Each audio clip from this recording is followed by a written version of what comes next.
Guess I'm not a minimalist, and I think that if there's an inch of space, I fill it. I think interior design is absolutely instrumental in our lives. It kind of reflects you, it reflects your life, and I think it should be an uplifting experience. I've done 450 different venues over the last 20 odd years, including things like Harvey Nichols, Oxo Tower, the Atlantic Bar and Grill, some great names. You know, I've been incredibly fortunate. When I first moved to London, someone suggested that I go to the 5th floor bar at Harvey Nichols, and I walked in there and it was like stepping into a champagne bottle.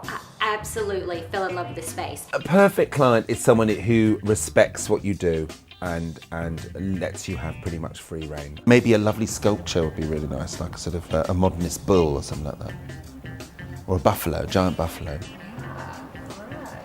Do you think you've realised the vision? And that's the main thing for me, is that do you think that we've got that mix of enough warehouse elements in here, but we've sort of juxtaposed it with some quite glamorous, sort of frivolous items, you know? Exactly, yeah.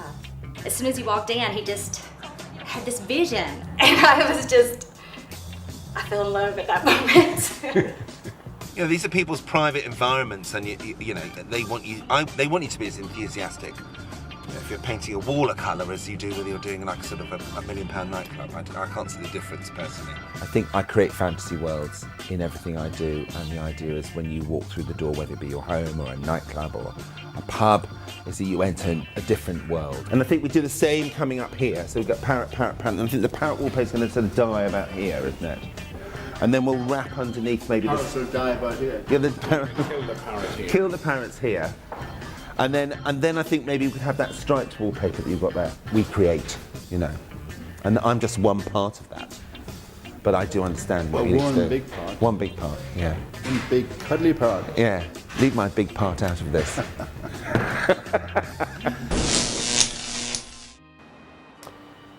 Shopping is an addiction, really. It's a problem. I love shopping so much, I bought a shop to feed the habit. I do have a little network of people across the country and across Europe, really, that I go to for certain things. Really nice to just come out of someone's house today. Huh? From someone's house? Do they come from somebody's house? No, they come out of my garage. I have to be a bit careful. I've just bought a whole load of cutlery for a job, and I have to meet Quentin in the car park out the back. So it's a bit like this illicit drug deal, but it's not, it's cutlery. We're exchanging money and boxes from cars to cars. You know, it's like, oh my God, what are you doing? It's fucking treading all over it. We've had people from the States looking at the shop for shopping trends, and we were voted one of the 15 best shops in the world last year by the biggest sort of retail trade show in Paris. So we kind of are up there, so people come and look. But then they're looking for interesting, unusual things. And we mix it in with new things, so you know, there's this vintage and new relationship, which is quite interesting. What's happening in the weird way is we're picking things out and putting them in the environment of my shop and kind of making them cool. Brian's been to our shop. I recognise some of my items there. Did you see the price tag on them? Oh yeah, 1000%. My idea is that your experience starts when you arrive here. When you step through the doors, you pass into a fantasy world. This is the Red Room, or nicknamed the Orgy Room, due to the fact it sleeps up to 6 people in one bed. The Versace Room. Black and white and camp, like the great man himself. This is where we have cocktail parties and gatherings for up to 20 people, but also a little bit of serenity. People behave like kids when they get here. They start running around overexcited because they love the place so much. And it's all to do with design, it's the value of design. And I think that it's my little touch of magic when it comes to interior design that makes these places so successful. This will be the biggest project I've ever done. I would love to live in a place like this, but obviously I also need, as a businessman and as a man of not unlimited resources, I need to make it work for me.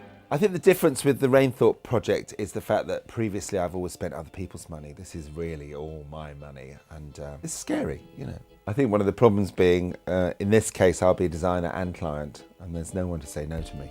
Shaun is definitely the driver in this. He really, really wants to be the lord of the manor and to stroll around the grounds, sort of stroking his beard.